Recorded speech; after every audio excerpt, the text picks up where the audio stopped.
Contatos alienígenas. Em busca de explicações.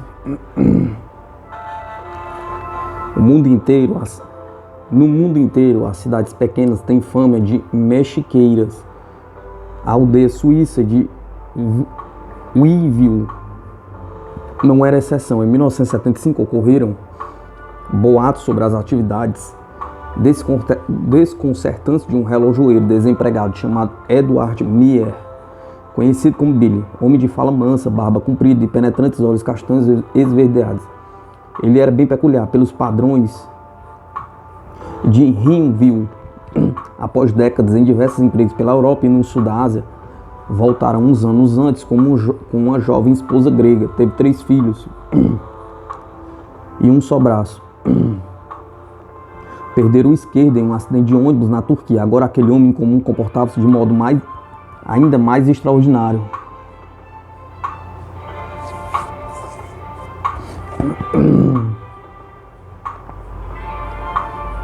Desde janeiro, Meyer vinha saindo de casa a qualquer hora do dia ou da noite e atravessando o inverno suíço em sua bicicleta motorizada para ficar horas nos bosques da vizinhança. Durante mais de um ano, seus frustrados vizinhos só puderam olhar e imaginar, pois Meyer evitava com habilidade qualquer indagação sobre seus passeios. Então, no dia 8 de junho de 1976, saiu mais um número da revista popular Kick. E a verdade, ou que Meyer afirmava ser a verdade, veio a público. Segundo a revista, Meyer dizia que estava indo para a floresta para encontrar-se com seres alienígenas das Pleiades, trazidos à Terra em um veículo que ele chamava de naves de feixes. Segundo contou os repórteres da revista, ele tinha dúzia de fotos para provar o que dizia. Segundo Meyer, seu contato usual era uma criatura do espaço chamada Senjazi, uma mulher de cabelos cor de âmbar e luminosa beleza. De acordo com ele, Senjazi era um emissário do planeta Erra, localizado no aglomerado estelar das Pleiades. Ela contou-lhe que as pessoas das Pleiades viviam até 1000 anos de idade, admitindo que ela própria estava com 330 anos. Apesar de sua relativa juventude, Senjazi tinha uma missão importante. Segundo relatou Meyer, estava na Terra para conduzir a humanidade a um caminho de evolução espiritual superior. Nós nos esforçamos para manter a ordem em todas as áreas do espaço, disse ela a Meyer. E sem dúvida essa ajuda era necessária. Ela contou-lhe que os terráqueos já haviam destruído seu próprio planeta por 2 vezes, em eras passadas, com guerras loucas e tecnologia fora de controle. As revelações de Senjazi eram apenas uma parte da história de Meyer, que foi emergindo aos poucos em entrevistas posteriores. Em 1987 tornou-se o tema do livro Anos Iluminados, do jornalista americano Gary Kinder. Meyer asseverou que seus encontros com alienígenas perto de Whoville haviam sido apenas os mais recentes de uma série de contatos que ele tivera a intervalos de 11 anos, a partir de 1942, quando ele estava com 5 anos de idade. Naquela época, ele supostamente havia encontrado uma criatura chamada Staft, cuja voz era como uma risada suave e fina. Até mesmo seu pai tinha visto a espaçonave de Staft, mas acreditaria que era um novo tipo de avião nazista. Segundo o relojoeiro, Staft permaneceu em contato mental com ele durante 11 anos, até 1953. Após um breve intervalo, Meyer recebeu uma segunda mentora, Asket, vinda de um universo paralelo conhecido pelas iniciais DAL. Entre outras informações, ela disse a Meyer que seus próprios ancestrais haviam sido extraterrestres da constelação de Lira.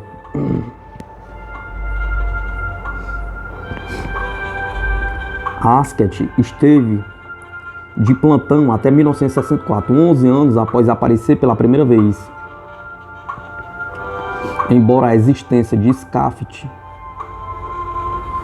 assim como a de Staft, não possa ser provada, Gary Kinder observou que há indício de que Meyer já tivesse relatado seu contato com alienígenas em 1964, pois no verão daquele ano o jornal Statesman de Nova Delhi publicou uma história sobre um suíço excêntrico perto da aldeia indiana de Malheur, Mahauli, onde Meyer estava trabalhando na época e que dizia ter fotografado naves alienígenas. Nesses primeiros contatos, segundo Meyer, os alienígenas disseram-lhe que ele ainda não estava pronto para receber suas instruções espirituais. Mas com a aparição de Senjas em 1975, 11 anos após a partida de Asket, o momento de aprender finalmente chegou. Na verdade, de acordo com as últimas declarações de Meyer, os pleidianos continuariam a encontrar-se com ele e dar-lhes instruções até meados da década de 1990. Durante todo esse extenso período, durante o qual Meyer e sua empobrecida família se mudaram de Winville para uma casa de fazenda em ruínas na cidade vizinha de Skimdrut, ele produziu muitas provas adicionais de sua história, inclusive mais fotos, diversos filmes de 8mm, gravações dos motores da nave, algumas amostras de metalurgia supostamente fornecidas pelos pleidianos e milhares de páginas de transcrição de suas conversas com Senjas e seus companheiros. Vizinhos e amigos que davam carona a Meyer para seus encontros no bosque. Também tinha algumas histórias estranhas para contar, de Meyer reaparecendo de lugar nenhum, aquecido e seco em plena chuva, ou de luzes estranhas que passavam pelos ares, rápidas demais para serem aviões e em formação perfeita, demais para serem fogos de artifício. Algumas pessoas ouviram um som que acharam que poderia ser o de uma espaçonave chegando, descrito por uma delas como um barulho esquisito e áspero, como um cruzamento aguçado de avião a jato com serra elétrica. Quando as notícias de contato de Meyer com alienígena começaram a se espalhar, um enxame de visitantes terrenos caiu sobre Winville e Skimdrut. Jornalistas, ufólogos, estudiosos de revelações psíquicas e outros místicos, como entre eles Shirley MacLaine, atriz americana, entusiasta da nova era, e Eric Von Däniken, investigador europeu de paranormalidade. Uma visita importante foi a de uma prima em segundo grau de Carl Jung, Louise Zinstag, proeminente pesquisador de OVNIs na Europa, que na época estava com mais de 70 anos, sem resolver se Meyer de fato encontrara extraterrestre. Zinstag declarou que era provável que ele fosse um bruxo e que era com certeza o homem mais intrigante que já conheci. O ufólogo americano Wendell Stevens grava um depoimento de Edward Billy Meyer, à direita, sobre seus supostos encontros com alienígenas, embora muitos especialistas achem que Meyer é um impostor. Stevens, piloto aposentado da Força Aérea Americana, que estuda fenômenos ufológicos há mais de 40 anos, não concorda. Ele declara que não viu falsificações nas fotos de Meyer, nem sabe de que maneira ele poderia ter montado as cenas para tirar a foto acima. Por exemplo, Meyer precisou entrar em uma propriedade privada, cercada e trancada, e o proprietário assegurou que ele carregava apenas equipamento de fotografia, nenhuma calota ou coisa parecida com um disco.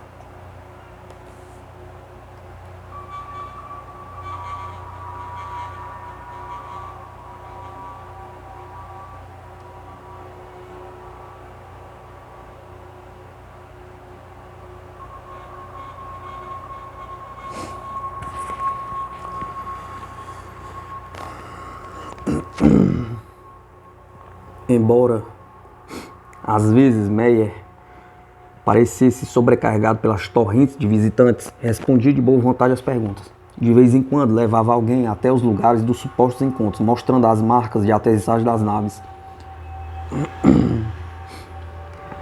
Espirais de ervas amassadas que, pelo que se dizia, nunca morriam e secavam, nem voltavam a crescer direito. Contudo, à medida que a fama de Meyer ia crescendo, crescia também os boatos de que ele podia estar inventando tudo. A própria elaboração de sua história trabalhava contra ele. e para alguns investigadores seu vasto acúmulo de provas parecia mais impressionante pela qualidade do que pela qualidade. Alguns críticos perguntavam-se por que Meyer parecia tão disposto a compartilhar suas experiências, quando muitos, mas nem todos, daqueles que dizem ter encontros com alienígenas relutam tanto em enviar público.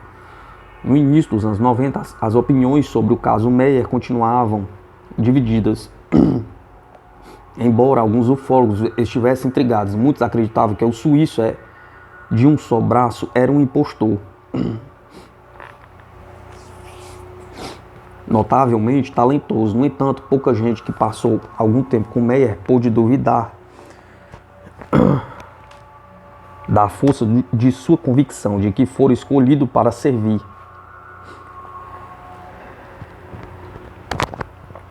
Em suas próprias palavras, como dispensador de verdade ao mundo. Para os seguidores de Meyer, e no início dos anos 90, havia centenas deles em muitos países. O Calm, aldeão suíça, atingiram uma condição quase mística como testemunha em primeira mão de uma das realidades mais espantosas do planeta. O debate sobre o que aconteceu com Billy Meyer e o significado disso abrange muitas das teorias sobre as aparições de OVNIs e encontros com alienígenas. As questões são básicas. O que são os OVNIs? Pergunta. Alucinações coletivas? Pergunta. Fenômenos naturais? Pergunta. Espaçonaves verdadeiras? Pergunta. Se são espaçonaves, de onde vêm? Pergunta. Houve raptos de humanos? Pergunta. Ou se esses raptos teriam sido imaginados ou inventados? Pergunta. Tal como os investigadores, jornalistas e parapsicólogos que ocorreram à casa de Meyer, na Suíça, outros pesquisadores cujos campos vão da engenharia à psicologia, da astrofísica ao estudo do folclore, passaram milhares de horas investigando casos de supostos encontros com alienígenas e a resposta permanece esquivas. Alguns pesquisadores rematados céticos inspiram-se em cientistas como o falecido Donald Menzel, um astrônomo de Harvard, que nos anos 60 afirmou que toda a aparição de OVNIs se resumiria a uma fraude descarada, algum fenômeno natural como uma chuva de meteoros ou um efeito atmosférico incomum. Segundo essa linha de raciocínio, as lembranças de um encontro com alienígenas podem não passar de uma aberração mental de observadores esgotados. Uma interpretação psicológica como complacente foi proposta pela primeira vez por ninguém menos que Jung, o ilustre primo em segundo grau de Louis Zingstag, psiquiatra famoso que estudou com Sigmund Freud e depois fundou seu próprio sistema de psicanálise. Jung achava que as histórias de visitantes alienígenas brotavam do fundo da alma coletiva da humanidade. Para ele, os viajantes espaciais, os OVNIs, seriam uma emanação de antigos terrores e desejos, atualizados para as mentes do século XX. Seriam os anjos e demônios em trajes espaciais, e essa equivalência tem duas faces. Ou os visitantes alienígenas são mitos modernos, ou como o próprio Jung admitia. Os discos voadores podem ser espaçonaves reais, feitos de porcas e parafusos, que deram origem ao arquétipo ao longo dos séculos.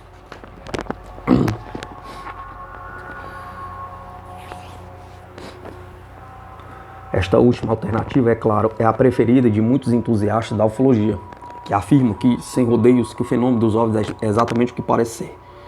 Os OVNIs, dizem eles, são de fato naves alienígenas do espaço sideral, pilotadas por seres com muito mais miolos e conhecimento tecnológico do que nós. Mas suas posições se dividem. Alguns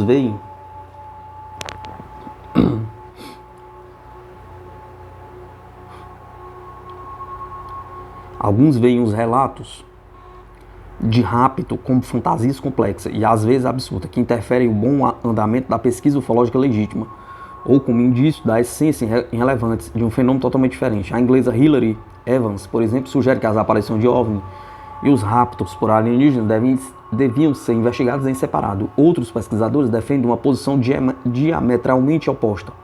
Acredito que os relatos de contatos imediatos com alienígenas são a chave para a compreensão do fenômeno dos OVNIs.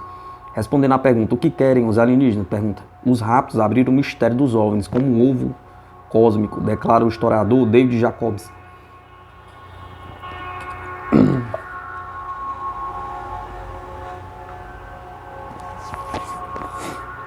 Neles vemos a vida alienígena, a criação da vida bizarra e a exploração da vida humana, uma referência às teorias de que os alienígenas estão realizando experiências genéticas com seres humanos selecionados.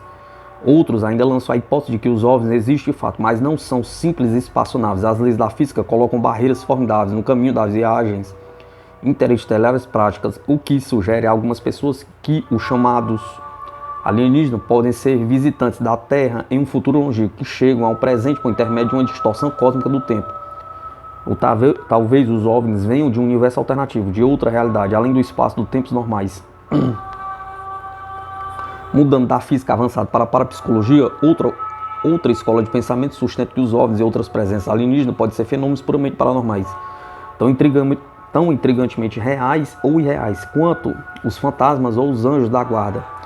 Louis Zingstag pode ter feito uma alusão a isso no caso de Billy Meyer, quando chamou de bruxo. Outro grupo ainda, que não é nem os pesquisadores de OVNIs, nem de involuntários testemunhos, oferece sua própria perspectiva do fenômeno. Há décadas é dito que os canalizadores mediúnicos transmitem mensagens elaboradas de viajantes espaciais alienígenas.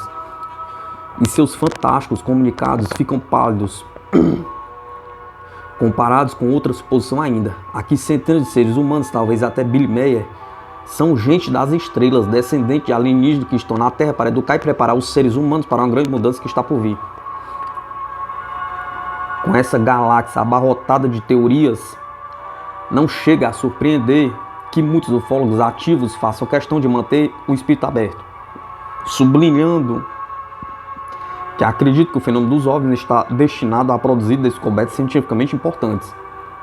Michel Iswords, professor de Ciências Naturais da Universidade de Western Michigan e editor do Journal of UFO Studies, escreveu que em 1989 que achava que todas as teorias eram prematuras. Deixamos os fatos falarem e não as opiniões.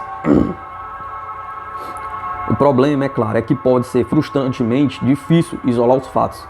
Tanto os entusiastas dos OVNIs quanto os céticos concordaram que o conjunto dos relatos sobre OVNIs e raptos está contaminado pela fraude, e pelo menos em alguns casos, embora a falta de fundos de pesquisa e de pessoal adequado torne difícil estabelecer quando ocorre uma fraude. Com isso pode acontecer e por quê? Como isso pode acontecer e por quê? A história de Meyer é uma excelente ilustração disso. Segundo algumas avaliações, nenhum outro episódio de contato com as alienígenas gerou tal quantidade de indícios registrados, e nenhum está sujeito à controvérsia. Quanto às fotos de Meyer, por exemplo, em muitos aspectos é difícil criticá-las, estão entre as mais nítidas e mais convincentes fotos de OVNIs jamais feitas. A maior parte delas mostra uma ou mais naves pleiadianas, objetos prateados em forma de disco com cerca de 7 metros de diâmetro, com janelas retangulares vermelhas em torno do centro bojudo. Ao longo de décadas, Meyer acumulou várias centenas de slides coloridos que mostram 6 tipos diferentes de naves pairando sobre árvores e montanhas conhecidas. Provavelmente inspirada nas histórias exageradas dos primeiros exploradores sobre suas viagens, esta gravura italiana do século XV retrata supostos habitantes de terras longínquas. Da esquerda para a direita estão os mosteiros da África do Norte ou da Ásia, que às vezes não tinham cabeça, os minúsculos caçadores pigmeus da África, e os isopédios da Índia, com enormes pés. Em nossa própria época, embora os viajantes e comunicações tenham desmitificado a maioria dos habitantes do planeta, a humanidade continua a especular sobre possíveis extraterrestres. À direita, uma ilustração do início do século XX, da vida, a descrição que o escritor britânico H.J. Rios fez em 1907 dos marcianos, que tem uma forte semelhança com os alienígenas descritos pelos supostos raptados de hoje. Rios escreveu que os habitantes do planeta vermelho possuíam grande inteligência, o que fazia com que precisassem de cérebros grandes, encerrados em grandes crânios bem formados.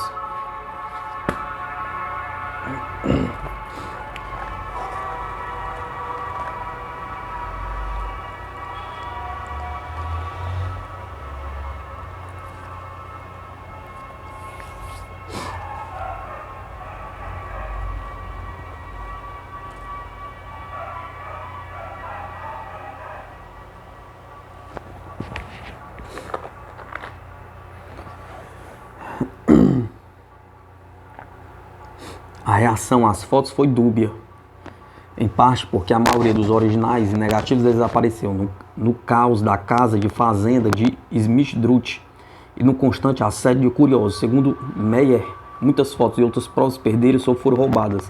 Os peritos em fotografias não acham as cópias tão convincentes, posto que a manipulação hábil durante a copiagem pode apagar qualquer vestígio de fraude. A despeito da falta de originais, porém, algumas autoridades ficaram impressionadas com os trabalhos de Meyer. Ney Davis, um físico cuja empresa de foto-óptica trabalhou para a Marinha Americana, não encontrou um só dos indícios comuns de fraude. Segundo o relato feito por Gary Kinder, as imagens das supostas naves e dos arredores, segundo Davis, são igualmente nítidas e têm a mesma iluminação e a mesma densidade, o que sugere que Meyer não teria simplesmente sobreposto duas fotos em dupla exposição. Do ponto de vista da técnica fotográfica, não dava para ver qualquer coisa falsa nelas, concordou Bob Post, chefe do Departamento de Revelação Fotográfica do Jet Propulsion Laboratory. Michel Malen, da Arizona State University, disse que as fotos de Meyer são de longe as melhores fotos de OVNIs já tiradas, mas acrescentou ceticamente: se são ou não autênticas já é outra questão. No terreno das probabilidades, os que acreditam na história de Meyer argumentam que um homem empobrecido de um braço só e sem acesso a um estudo fotográfico teria muita dificuldade para fazer falsificações que são resistentes à análise fotográfica. Quando Wiley Getman, um especialista em efeitos especiais de Hollywood, examinou os filmes e fotos de Meyer, concluiu que só uma equipe de cerca de 15 profissionais poderia ter produzido imagens de aparência tão autêntica. Se alguém as tiver falsificado, deve ser um perito, comentou. Se não houver conhecimento especializado nelas, nem devem ser verdadeiras. Meyer, porém, apesar de sua incapacidade, não é novato nos truques de quarto escuro. Um pesquisador, por exemplo, achou alguns negativos parcialmente destruídos que mostravam um modelo de nave espacial esculpida em madeira. Ao ser questionado, Meyer explicou que estivera testando suas habilidades fotográficas e que, com essas experiências, conseguira provar que as fotos verdadeiras não poderiam ser produzidas por falsificação. Se as fotos suscitaram controvérsia, as gravações do barulho dos motores da nave têm críticas mais favoráveis. A indústria de diversões, com sua experiência de enorme dificuldade para criar ilusões, é a mais entusiasmada. Ouvindo a amostra das gravações, o especialista eletrônico Steve Ambrose, engenheiro de som do cantor Steve Wonder, não foi capaz de explicar a intricada sobreposição, aparentemente natural, de texturas e frequências auditivas. Se for uma impostura, disse Ambrose, eu gostaria de conhecer o cara que a fez, porque ele poderia ganhar um monte de dinheiro com efeitos especiais. Quanto às amostras metalúrgicas, todavia, menos uma, acabaram sendo materiais terrenos conhecidos. Ametista, metal de panela, solda e assim por diante. A exceção, um triângulo prateado dourado de metal queimado, era mais curioso. A pedido dos ufólogos, ele foi examinado por Marcel Vogel, um químico pesquisador da IBM, interessado em temas à margem da ciência convencional. Ele conseguiu identificar pequenas quantidades de muitas substâncias purificadas, inclusive um subproduto extremamente caro e raro de processo de obtenção de energia atômica. Infelizmente, assim que Vogel completou o exame, que gravou em vídeo, a preciosa amostra desapareceu. Segundo o químico, ele colocou o triângulo no bolso de seu avental de laboratório, mas na manhã seguinte ele não estava mais lá. Aparentemente, a única prova física irrefutável da história de Meyer, se fosse mesmo uma prova, sumiu para sempre. Outras evidências do caso Meyer estão ainda mais abertas à interpretação. Suas 3.000 páginas de notas estão recheadas de observações filosóficas e científicas que aparentemente estão além do conhecimento de alguém que saiu da escola do segundo ano do ginásio. Mas mesmo alguns investigadores simpáticos a Meyer ficaram agastados com o tom e às vezes trivial dos escritos. O relato de Meyer também é corroborado em parte por várias testemunhas confessadamente tendenciosas. Hóspedes semi-permanentes que vieram para aprender com Meyer e acabaram ficando na casa dele por meses ou anos. Por exemplo, Meyer afirma que, em sua história que, quando está com a mente totalmente clara, os pleiadianos podem teletransportá-lo para a nave, como os personagens de Star Trek da televisão. E com efeito, seus adeptos concordam que ele desapareceu do seu escritório, trancado na casa de Smith Druth, pelo menos uma vez. Contam ter descoberto o escritório fechado à chave e vazio pouco depois de verem Meyer trabalhando nele. Quando ele reapareceu horas depois, 3 homens tiveram que arrombar a porta para que ele pudesse entrar de novo. Em outra ocasião, Meyer e 3 ajudantes estavam consertando o telhado da velha colcheira da fazenda. De repente, Meyer não estava mais lá. Seus espantados companheiros concluíram que ele devia ter caído, pois não houvera tempo para que descesse pela única escada sem que o vissem. Em uma busca rápida, não encontraram sinais dele. Horas depois, Meyer reapareceu animado e em boa forma, fumando um cigarro. Consta que Meyer também gosta de demonstrar um estranho poder que alega ter recebido dos alienígenas, segurando moedas de um modo especial que supõe transportá-lo metalurgicamente, como se houvesse sido submetido a uma temperatura de 800 graus. Outras vezes, até no meio de uma conversa, ele pode ser acometido por um excesso que ele identifica como energia psíquica. Seu poder começa a tremer, seu corpo começa a tremer, o rosto fica cinzento e o suor lhe cobre a testa. Sem qualquer explicação, ele se dirige para a sua bicicleta motorizada, aparentemente convocado para mais um encontro astral. Isso é tudo que se tem, com provas a favor e contra o caso Meyer. Trata-se de um conjunto de material esmagador e desconcertante, sem coisa alguma realmente decisiva. Levamos 2 anos, declarou o pesquisador de OVNIs, Britt Elders, a Gary Kinder, para decidir que nunca provaremos nada, nem contra nem a favor. O material simplesmente existe. O próprio Kinder chegou a mais ou menos a mesma conclusão. Não se sabe se Meyer é um impostor, mas outras supostas testemunhas de OVNIs foram. O que poderia motivar essas invenções? Pergunta. Alguns pesquisadores sugerem ousadamente que os contatados, inclusive Meyer, podem ser tentados a fabricar provas para convencer as pessoas de alguma coisa que de fato aconteceu, frustradas pela ausência de provas irrefutáveis de suas experiências. Elas simplesmente criam as provas por si mesmas. Os céticos sugerem que uma série de outros motivos podem ser abduzidos para explicar por que as pessoas inventam histórias e fabricam provas. Motivos que vão do espírito brincalhão a uma sociedade de atenção.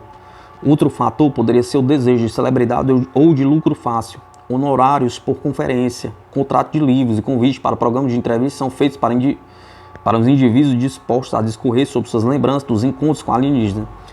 Sejam estas verdadeiras ou falsas, até mesmo uma foto de boa qualidade de um suposto osso pode render muitos milhares de dólares em direitos mundiais de reprodução em jornais e revistas. Para comparar, estima-se que uma foto amadora que mostraria o monstro do Lago Ness, entidade puramente terrena, tinha rendido a seu proprietário mais de 300 mil dólares. Segundo alguns estudos, a maioria das fotos de OVNIs não resiste a uma análise mais cuidadosa. A base de alerta de disco, um grupo de investigações de Phoenix, no Arizona, testa as supostas fotos de OVNIs por um complexo processo computadorizado de intensificação de imagens.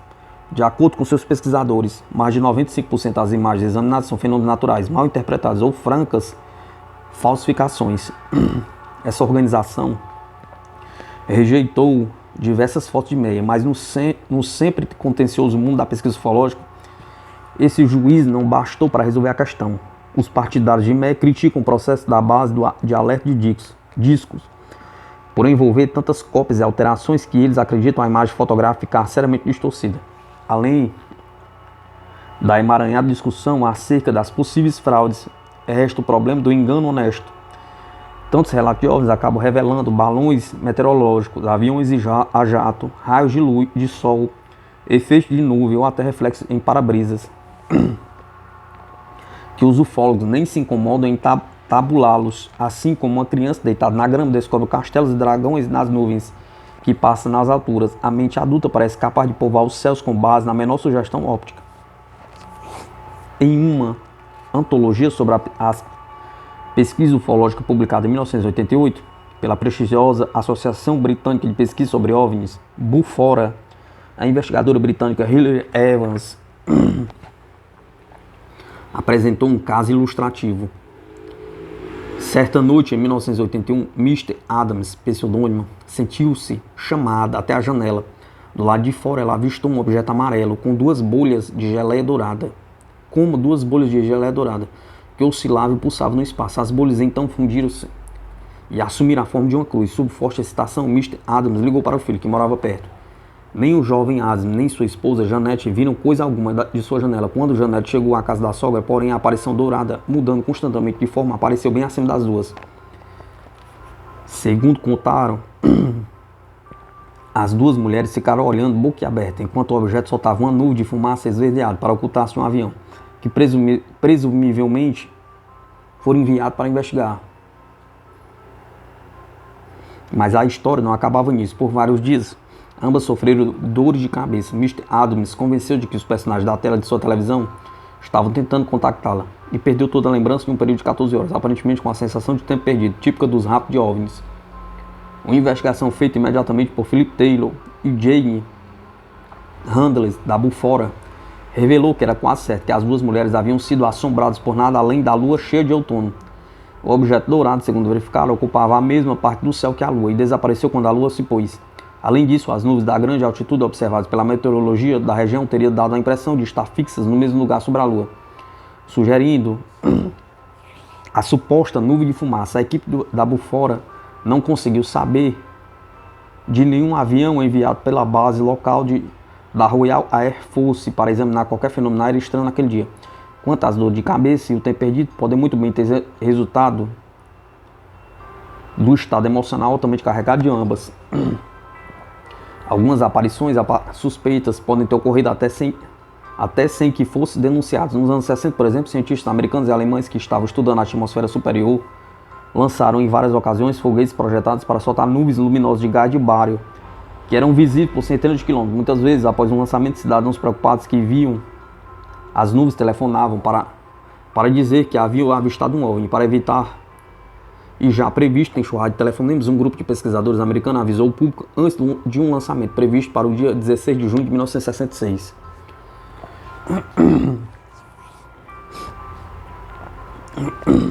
Mas o tiro saiu pela culatra. Intrigados com o aviso, milhares de pessoas de todo o meio oeste americano ficaram vigiando os céus daquela noite. Apesar do anúncio antecipado, relatos de aparição de OVNIs chegaram de Illinois, Minnesota, Wisconsin e outros estados. O único problema com esses relatos foi que, no último instante, as emissões de bário foram adiadas. O que então foi visto por toda aquela gente? Ninguém sabe. Em uma ironia final, quando o foguete finalmente foi lançado, um mês depois, não houve sequer um relato de OVNI.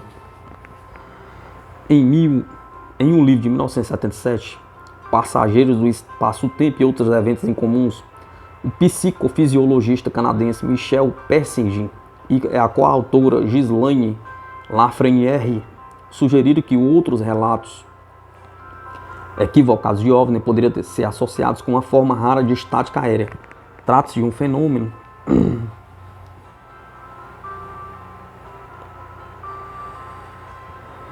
luminoso que pode ser causado por tensões físicas no interior da crosta terrestre, quando certos tipos de rochas são submetidos à pressão, como acontece antes de um terremoto. Às vezes emite uma carga elétrica que pode projetar luz visível.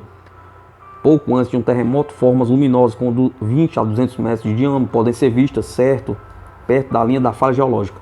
O cientista britânico Paul Devereaux postula uma versão ligeiramente diferente da teoria, sugerindo que as luzes talvez resultem da fricção mecânica da rocha submetida à tensão.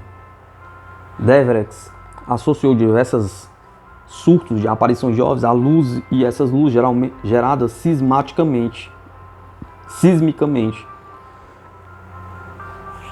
Os locais dos fenômenos de luzes semelhantes a OVNIs relatados no noroeste do país de Gales em 1904 e 1905 estão situados ao longo da falha de Mochas. Segundo Devereaux, como contas em um colar, enquanto os padrões de falha da região da Baía de St. Bridges, no sudoeste do país de Gales, estão intimamente associados a diversas aparições de 1977. A ideia é que alguns dos supostos OVNIs podem ser, na verdade, estáticas geradas por terremotos, hipótese chamada, às vezes, de teoria da tensão tectônica.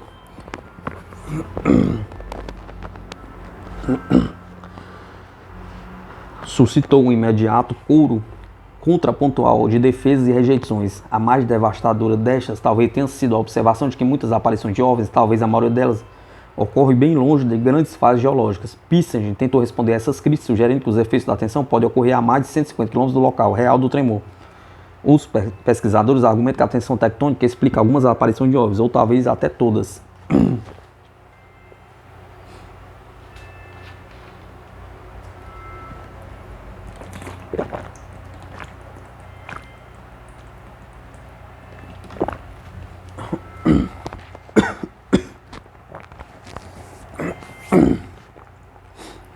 As áreas verdes no mapa mostram os lugares onde, entre 1870 e 1960, apareceram OVNIs pouco antes de um terremoto ou outro evento sísmico. O psicofisiologista canadense Michel Pinzegen apoia em dados como este sua teoria de tensão tectônica, segundo o qual se atribui com frequência a OVNIs a visão de um fenômeno geológico normal, ainda que raro, luzes produzidas pela tensão física no interior da crosta terrestre, que assumirá a forma de relâmpagos, faíscas elétricas e bolas de fogo.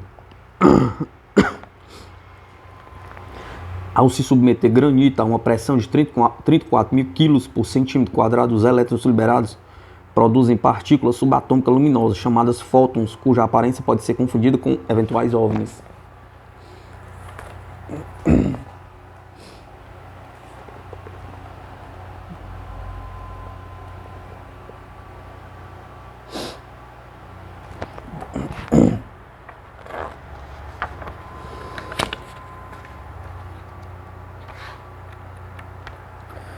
Apesar disso, a teoria da tensão tectônica continua sendo atraente para aqueles que não acreditam nas aparições de OVNIs, porque abrange também uma possível explicação para as aberrações mentais que poderiam levar certas pessoas à falsa crença de que foram raptadas. Em teste de laboratório, pessoas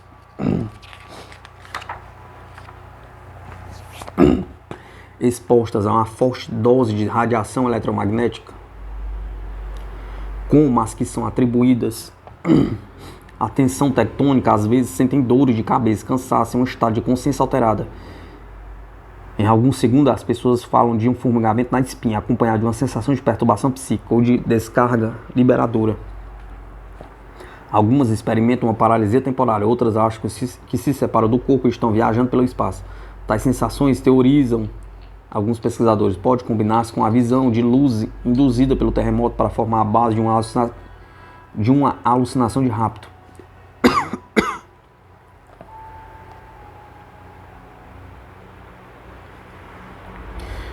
Esse alegado efeito mental é apenas uma das diversas explicações psicológicas para os relatos de aparição de OVNIs ou de raptos.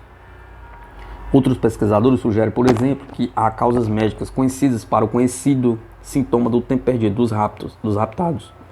A falta de lembrança consciente ou um extenso período de horas ou dias. Multidões de pessoas que jamais imaginaram ter encontrado um OVNI sofrem desses lapsos de memória, que duram de horas a semanas. Uma das causas, é claro, é o apagamento causado por álcool ou drogas. Outras são os ferimentos na cabeça. E uma terceira é a condição médica conhecida como amnésia dissociativa, embora seja mais comum na ficção de que, na realidade, a amnésia dissociativa, uma espécie de esquecimento completo, pode atingir pessoas normais quando submetida a pressões insuportáveis, tornando-se temporariamente conscientes até da própria identidade. Uma vez terminado o episódio, a vítima pode não ter lembrança do tempo decorrido.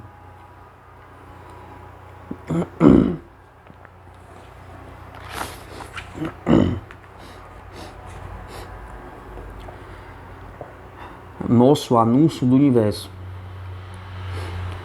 Este é um presente de um mundo pequeno e distante, uma amostra de nossos sons, nossa ciência, nossa música, nosso pensamento, nossos sentimentos. Assim começa o discurso do ex-presidente americano Jimmy Carter. Para qualquer pessoa, qualquer coisa no cosmos com capacidade para entender. Suas palavras juntam-se a de pessoas de todo o mundo em um disco gravado colocado a bordo de duas espaçonaves americanas, lançado em 1977. As Voyager 1 e 2. Em um esforço, antes de mais nada, simbólico para enviar uma mensagem que outros seres inteligentes possam um dia receber e ouvir. A gravação de Voyager é a corporificação da busca de inteligência extraterrestre, conhecido como SET.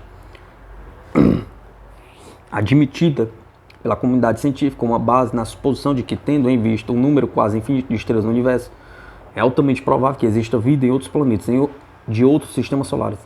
5 anos antes da Voyager, com o lançamento da sonda Pioneer 10 em 1972, os peritos tentaram comunicar-se com a alienígena. A Pioneer 10 seria a primeira nave humana a alcançar a vastidão do espaço interestelar.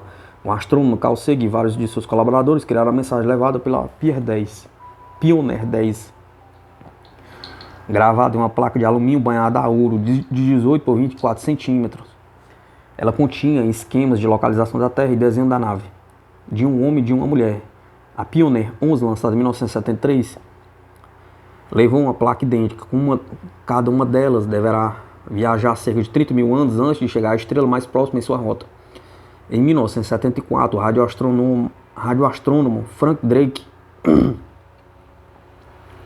enviou uma mensagem do radiotelescópio de Arcebispos, em Porto Rico, para um agrupamento estelar na constelação de Hércules, a 25 mil anos-luz da Terra. Sua mensagem que seres inteligentes poderiam decifrar para produzir uma imagem caracterizada da natureza química e genética da vida na Terra. Mas a comunicação mais informativa enviada da Terra até agora é a que foi levada pelas Voyager 1 e 2. Trata-se de um vídeo disco de cobre com 2 horas de vista e sons de nosso planeta. Não é só a mensagem do presidente Carter, mas um pouco de tudo, desde a canção de uma baleia e um latido de um cão, as saudações em 55 línguas, a mostra de música do mundo e mais de uns 100 imagens fotográficas. As duas Voyagers deixaram o sistema solar nos anos 80 e começaram sua viagem através do espaço interestelar, embora sejam mínimas as chances de que essas comunicações cuidadosamente planejadas alcancem outros seres inteligentes. Os cientistas a valorizaram como gestos. Por elas, a humanidade reconhecer que pode compartilhar o universo com outros seres sapientes. Esta imagem colorida é a representação visual da mensagem de rádio enviada por Frank Drake ao espaço em 1974, lentes da direita para a esquerda, a partir do alta imagem que foi codificada usando-se um sistema matemático facilmente discernível. Estão os números de 1 a 10. Abaixo destes aparecem as expressões de hidrogênio, carbono, nitrogênio, oxigênio e fósforo. Os 5 elementos essenciais da vida na Terra. Mais abaixo há uma referência à molécula de ADN. As barras representam a hélice dupla do ADN azul, um corpo humano, o sistema solar e o radiotelescópio de Arcebispos, que enviou a mensagem. A representação do brilho de uma estrela nas placas da Pioneer 10 e 11 localiza a Terra em relação a pulsares, que são fonte de emissão natural de rádio. Como a frequência dos pulsares muda com o tempo, este padrão ajudaria a datar a mensagem. A capa banhada em ouro do disco Voyager traz o diagrama de pulsar da placa das Pioneer e desenhos que ensinam a fazer tocar o disco para produzir o som e imagem. O disco é de cobre, resistente à corrosão do espaço.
Diversos sintomas típicos do rapto são possíveis também durante ataques epilépticos, provocado por uma descarga elétrica maciça das células nervosas cerebrais, uma tempestade elétrica no cérebro. Tal como dizem às vezes, um episódio epiléptico pode começar com uma sensação de profunda irrealidade. A percepção se desloca, os pensamentos ficam confusos e, de vez em quando,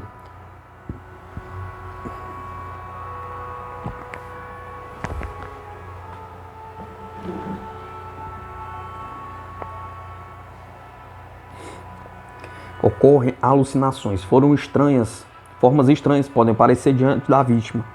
É como se odores estranhos parassem no ar e as vozes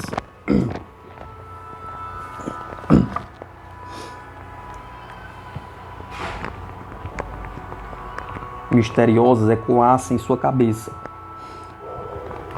Esse efeito, que os médicos conhecem como aura, é particularmente provável quando o ataque começa, que ocorre com frequência nos lobos temporais do cérebro, áreas dos lados do crânio, que, segundo se acha, controlam os principais circuitos elétricos do cérebro.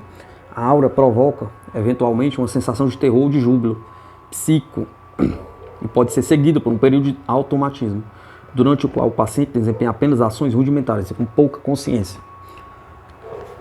Todos esses efeitos foram descritos por supostas vítimas de rapto de OVNIs. sem contar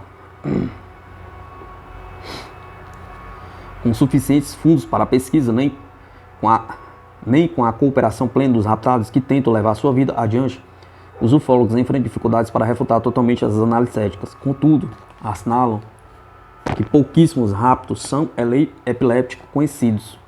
Com efeito, a maioria dos raptados parece gozar de perfeita saúde, sem problemas mentais ou neurológicos perceptíveis. John Merck,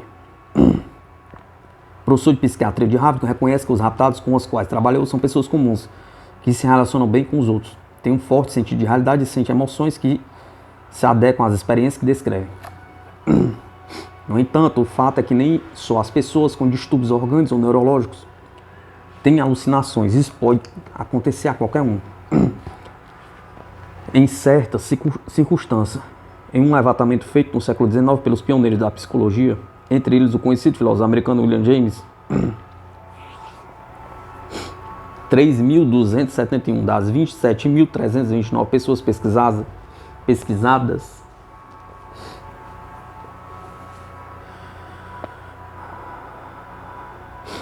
quase 12% disseram ter experimentado a sensação de estar sendo tocadas ou de ouvir uma voz quando não havia qualquer pessoa presente. É mais provável que tais sensações ocorram em condições de ansiedade emocional ou grave tensão corporal. É claro que há quem possa argumentar que tais experiências não teriam sido alucinatórias, mas paranormais. A falta de sono também pode dar origem a imagens fantásticas, de nitidez quase táctil. E mesmo para quem está bem descansado, a zona fronteiriça entre o sono e a vigília é notoriamente dada a ilusões fantasiosas. Ao mergulhar nesse estado hipnagógico, tal como é chamado pelos psicólogos, a pessoa primeiro perde o controle do pensamento racional.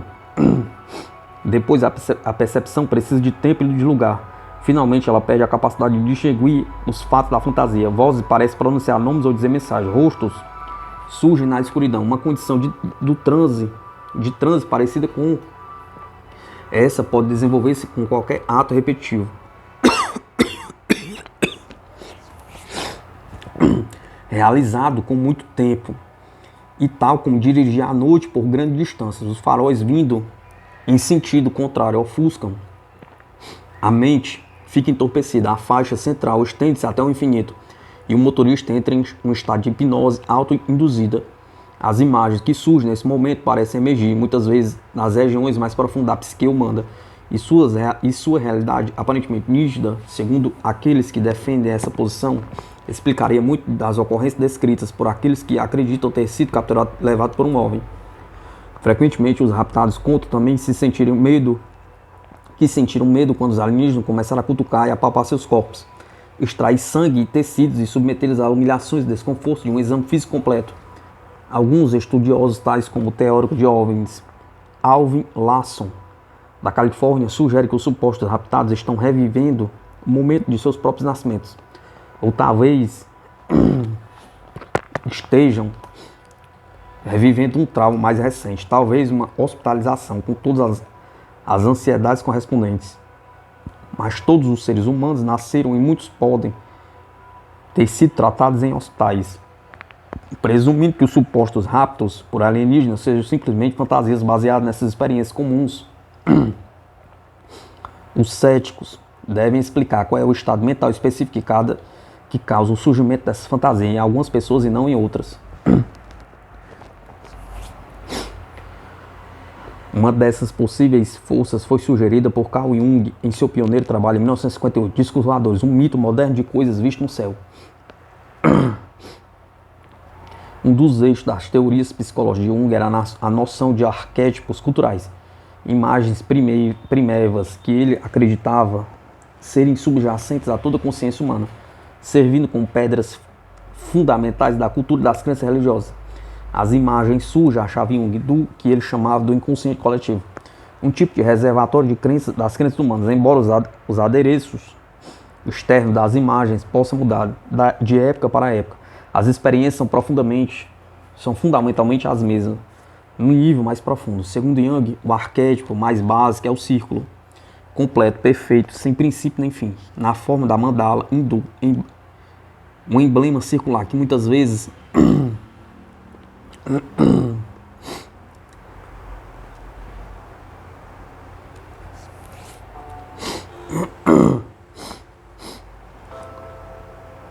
Contém imagens de várias deidades representando a totalidade do universo. No antigo símbolo do Ouroboro, no qual uma serpente morde a própria cauda, o círculo simboliza a eternidade. Há um velho ditado, escreve ele, segundo o qual Deus é um círculo cujo centro está em toda parte e cuja circunferência não está em parte alguma. Em muitos casos, assinalou ele, o círculo divino é visto irradiando fogo e luz. Em geral, os discos voadores fiéis ao nome têm forma circular e muitas vezes são brilhantes. Não se trata de mera coincidência, sugeriu Jung, que publicou seu ensaio antes sobre os discos, no auge da Guerra Fria, na década dos abrigos nucleares, e um ano depois do lançamento do Sputnik pela União Soviética.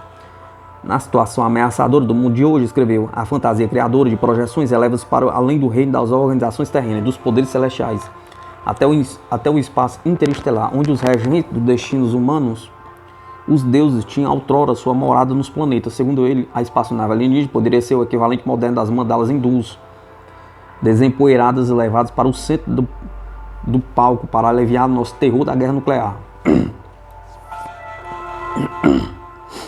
Os junguianos entusiastas ampliaram essa proposta de mera visão dos ovos celestiais para os relatos de raptos de seres humanos por suas tripulações. Hilary Evans, por exemplo, sugeriu que as histórias de raptos são uma forma de psicodrama alucinado, no qual a suposta vítima tenta exorcizar alguma crise pessoal interna. Enquanto em eras passadas o psicodrama podia envolver bruxas, anjos e demônios, diz Eva, hoje em dia ele pode ser expresso nos termos do mito predominante de nossa época, o mito da visitação extraterrestre.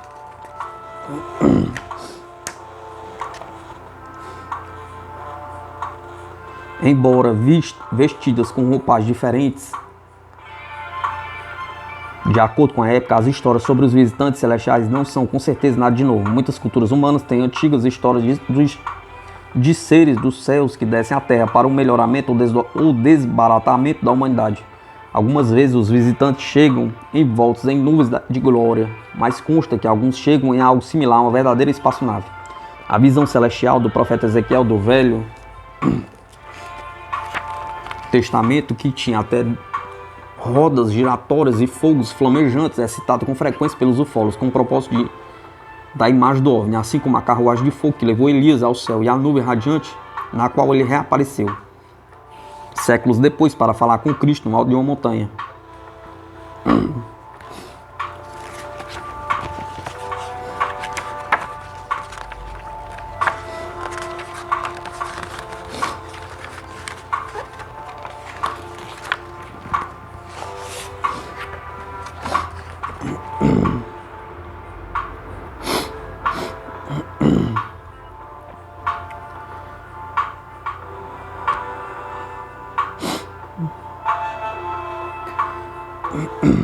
Por gerações na Idade Média, os cristãos devotos avistaram cruzes flamejantes no céu e arcanjos voando com seus escudos fulgurantes. Até os visitantes seculares poderiam às vezes vir do ar. Segundo a crença popular, no ano de 1840, o arcebispo de Lyon descreveu uma severa carta condenando o que ele considerava como tolice, a estupidez de seus paroquianos, que alegavam que navios de nuvens estavam descendo de um reino celestial chamado Mongonia e fugindo com os suspeitos habitantes locais. Os estudiosos do folclore reproduzem incontáveis relatos parecidos. Um exemplo citado pelo ufólogo francês Jacques Vallée é a história dos índios algonquinos, que fala de um caçador que avista 12 belas virgens descendo dos céus em uma grande cesta. Ele captura uma, faz dela sua esposa e eles têm um filho, mas a mulher fica com saudades de sua morada celestial, tece outra cesta, entra nela com o filho e vai embora. Mais tarde ela volta à terra em busca do marido algonquino. Quando o casal chega ao céu, os anciões celestiais oferecem um grande banquete que inclui a amostra de caça terrena que o marido, por solicitação especial, trouxera com ele. De acordo com Vallée, a lenda algonquina contém todos os elementos de um relato completo de rapto de OVNI. Além da cesta, forma em forma de disco vinda de uma estrela distante ao elemento da união sexual entre o ser humano e o alienígena, até o desejo dos anciões das estrelas de experimentar a caça terráquea, reflete os relatos modernos de mutilação de animais e outras supostas coletas de espécimes por visitantes de naves estelares. Vale fala de diversos outros elementos do folclore que lembram os relatos de rapto. Dizem-se que as bruxas medievais, por exemplo, voavam em seus animados sabás com significativas cicatrizes no corpo, marca de suas relações íntimas com o diabo. Cicatrizes que evocam aquelas que os raptados atribuem aos desagradáveis exames sofridos a bordo das naves.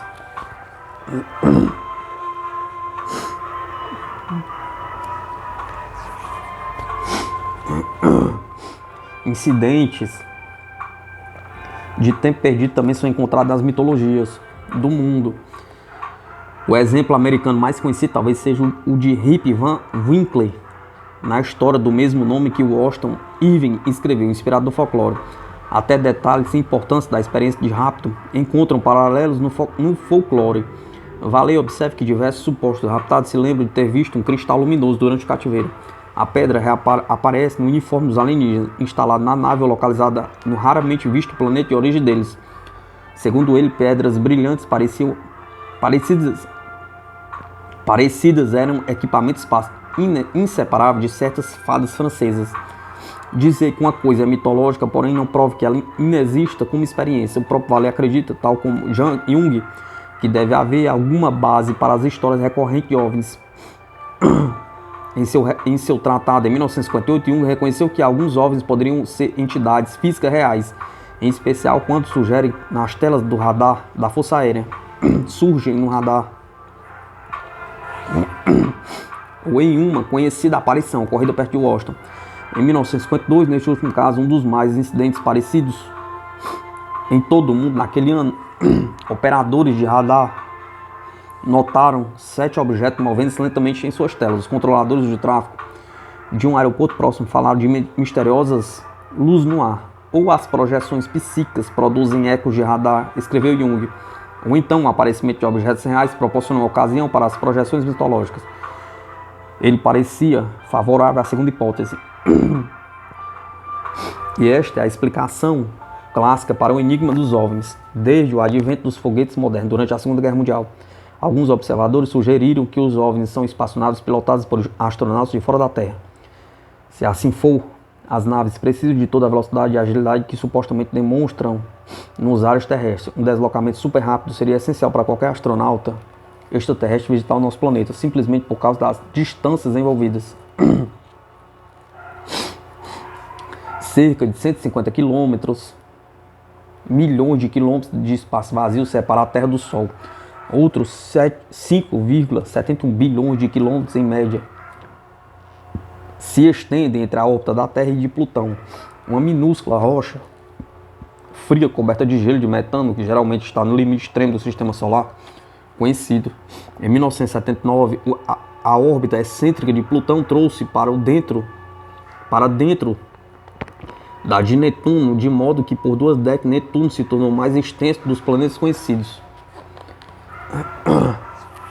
Em toda essa vastidão, apenas o planeta Terra tem um ambiente físico capaz de dar origem a sustentar a vida inteligente, tal como conseguimos imaginá-lo. O frígido do planeta Marte tem pouca atmosfera e quase nenhuma água que merece ser mencionada, e as sondas Viking da NASA não encontraram micro-organismos em seu solo. Descoberta que elimina toda possibilidade de vida lá. Vênus, com sua temperatura superficial de cerca de 480 graus Celsius e permanentemente encoberto por nuvens de ácido sulfúrico, é ainda menos hospitaleiro para organismos vivos. E o torrido Mercúrio, o planeta mais interior do Sistema Solar, é o que há de mais parecido com nossa própria Lua, sem vida e cheio de crateras, exceção feita ao rochoso Plutão. Os demais planetas exteriores são gigantescos globos de gás em turbilhão, aparentemente hostis à vida, com oceanos altamente pressurizados a dezenas de milhares de quilômetros de profundidade. Alguns têm girando em torno de si grandes luas com atmosferas tênues, mas esses satélites parecem frios demais para a vida, embora pelo menos um astrônomo tenha postulado a existência de um planeta ainda não descoberto. A maioria acha que um mundo além de Plutão seria ainda mais frio, dificilmente habitável, Portanto, pela lógica, se algum veículo alienígena visitar a Terra, é quase certo que venha de algum lugar além de nosso sistema solar. A maioria dos cientistas concorda que a vida inteligente pode, de fato, existir em outros planetas. O Sol da Terra faz parte de um aglomerado de cerca de 100 bilhões de estrelas chamada Via Láctea, um vasto disco em espiral com cerca de 100 milhões de anos-luz de diâmetro. Um ano-luz, cerca de 9,461 trilhões de quilômetros. É definido pela distância que a luz pode viajar em um ano. As teorias atuais sugerem que algumas das muitas estrelas da galáxia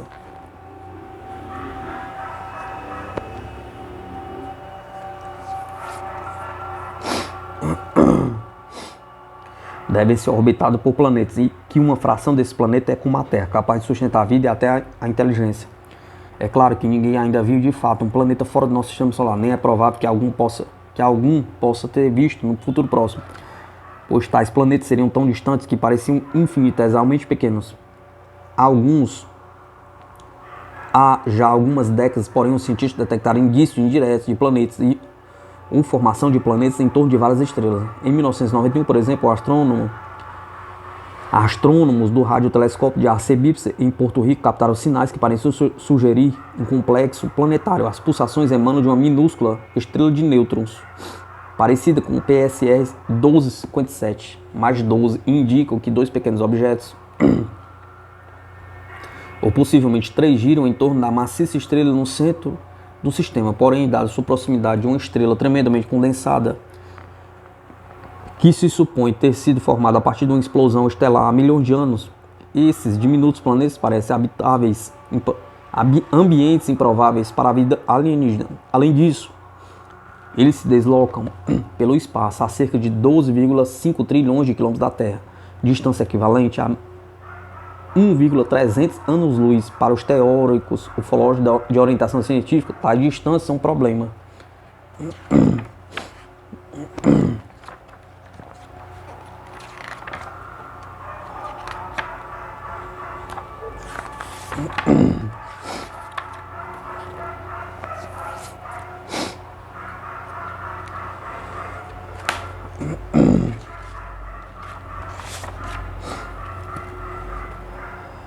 Contatos alienígenas.